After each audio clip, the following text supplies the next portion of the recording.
Hi! Hello! నమస్తే. Welcome to 100 TV. నమస్తే sir. నమస్తే.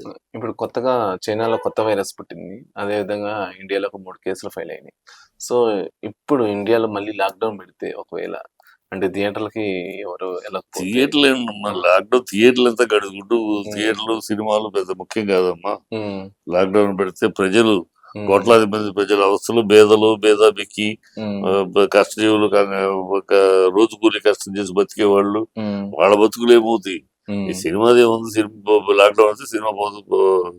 సినిమా పెద్ద ముఖ్యం కాదు. హ్మ్. హ్మ్. లాక్‌డౌన్ వస్తే సినిమా ఫీల్డ్ ఏమవుతుంది? సినిమా ఫీల్డ్ ఏమవుతే అవుద్ది. ఇది వేరు కాదు. హ్మ్. అసలు లాక్‌డౌన్ రాకూడదు. వస్తే హ్మ్. పేదలు, చిన్నోళ్ళు, రోజువారీ కూలీలు హ్మ్. గతంలో చూసాం పాపం. హ్మ్. రోజువారీ కూలీలు బతకలేక నానా కష్టాలు పడ్డారు. హ్మ్. అలాంటి వస్తే వాళ్ళ బతుకులు ఏంటి? కోట్లాది మంది బతుకులు.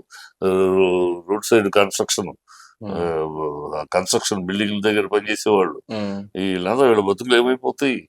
అది ముఖ్యం. అది కనుక అలాంటి వాళ్ళ బతుకుల కోసమని రాకూడదని కోరుకుందాం. హ్మ్. అది ఓకే. వస్తే వాళ్ళు కష్టపడతా ఉంటే సినిమా ఫీల్డ్ ఏముంది? హ్మ్. హ్మ్. అలాంటి వాళ్ళ జీవితాలు కష్టపడతా ఉంటే వాళ్ళకు ముందు ఇదంతా హ్మ్. కనుక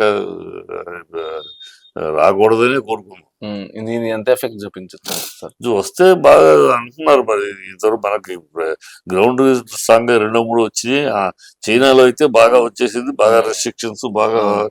కండిషన్స్ అని పెట్టేసేసారు. హ్మ్. మరి ఆ వైరస్ ఇక్కడ దాకా వస్తుంది కంట్రోల్ అంటే గతంలో అంటే తెలియక చైనా వైరస్ ఈజీగా పాకింది. హ్మ్. ఇప్పుడు భారతదేశం చాలా జాగ్రత్తలు తీసుకుంటుంది. హ్మ్. ఇవి ఎక్స్పీరియన్స్ ఉంది కనుక, హ్మ్. ఫుల్ ఎక్స్పీరియన్స్ ఉంది కనుక ఫుల్ జాగ్రత్తలు తీసుకుంటుంది. హ్మ్. ఎంత తీసుకున్నా మన జాగ్రత్తలు మనం ఉండాలి.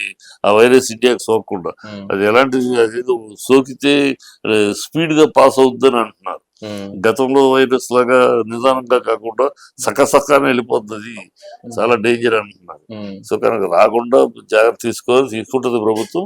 ఇంకా మనం కూడా కోరుకుందాం. ఎందుకంటే అలాంటిది వచ్చిందంటే చాలా కష్టమైపోద్ది. అవును. హ్మ్. బీద బిక్కి ముసలి, ఆ, హ్మ్. వ్యాధి పిల్లలు అందరూ చాలా అవస్థలైపోతారు. హ్మ్. చూడలేము.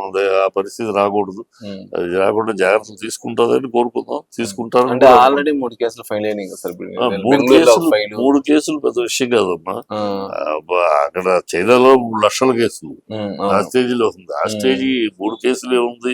మూడు హ్మ్. కేసులు ట్రీట్మెంట్ తీసుకుంటే అది పెద్ద విషయం కాదు. హ్మ్. ఆ 3 లక్షలు కాకూడదు. అది హ్మ్. గతంలో అయినట్టు అవ్వకూడదు. హ్మ్. అయితే చాలా కష్టం. అనేక మంది బీద బిక్కి ముసలి రోగులు, ప- హ్మ్. ప- ప- పసిపిల్లలు, గర్భిణీ స్త్రీలు చాలా అవస్థలు అయిపోతారు. హ్మ్. ఆ పరిస్థితి రాకూడదు, రాదని కోరుకుందాం.